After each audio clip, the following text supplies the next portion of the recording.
Father Abraham in Romans chapter 4, verse 17.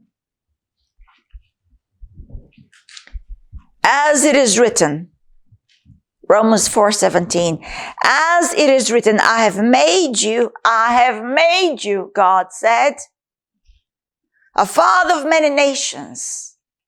This was given to him when there was nothing but barrenness in their moment.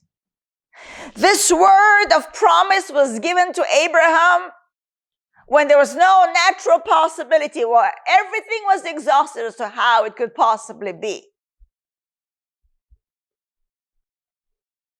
But Abraham, as much as Sarah, had to count him faithful.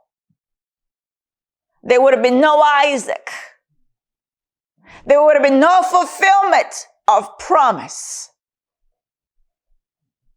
if faith was not used to receive strength to conceive seed and to bear a son. Doesn't matter what you believe, how you believe. Is that what you believe of the Word of God mixed up with worldliness and doctrines of, oh, well, in this situation, it was just God's will for it to just be a flop in my life.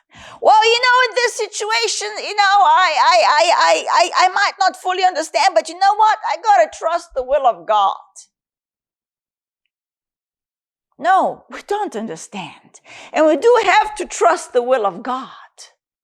But the will of God is very clear. Faith is required. And it does not look like I give up. It doesn't look like patching a moment with a doctrine that's not based on the Word of God. So you can move on and not go a little deeper in examining your own heart.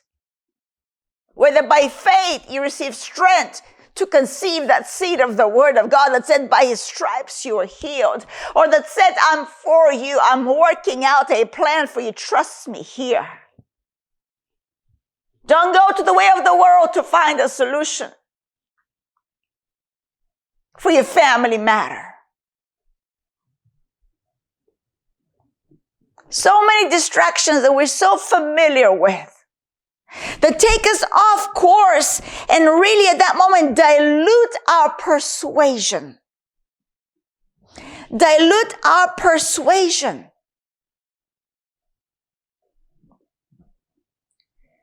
And here God spoke, as it is, I've made you a father of many nations in the presence of him whom he believed, God who gives life to the dead and calls those things which do not exist as though they did. Verse 18, who contrary to hope, in hope believed. What does this look like for you and I? It looks like an intensity of a pressing forward on nothing but the Word of God. It looks like you running a race where you might not look and see anyone around you that's running the same way of believing solely the Word of God. It looks like sometimes where you're just considered a little strange and a little extreme. And not very full of etiquette. Christian etiquette.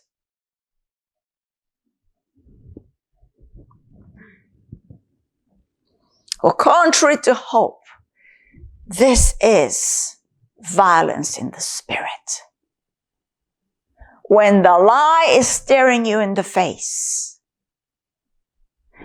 and it's communicating no possibility, you have to strip it down in your mind and make a decision again.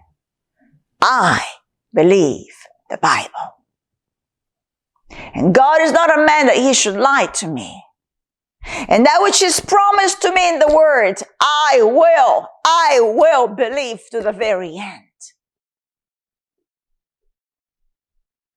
And I'll trust this process of transformation that he has commenced in my life, that he'll complete it to the very end. but I will be a living sacrifice for him, undergoing mind renewal by abiding in the Word of God. That is not an easy feat, by the way. Be highly contended, very challenged, and a great death to the way you have perceived your life.